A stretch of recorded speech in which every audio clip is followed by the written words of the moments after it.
امضاشون چپ بیاد اینجا رو میزنن، نامه‌شون چپ بیاد اینجا رو میزنن. بابا چیا؟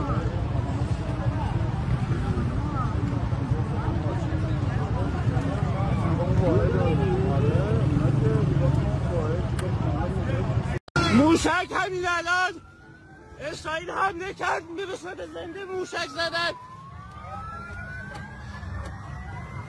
و احتمالاً کشته داده. اینجا مردم داشتن.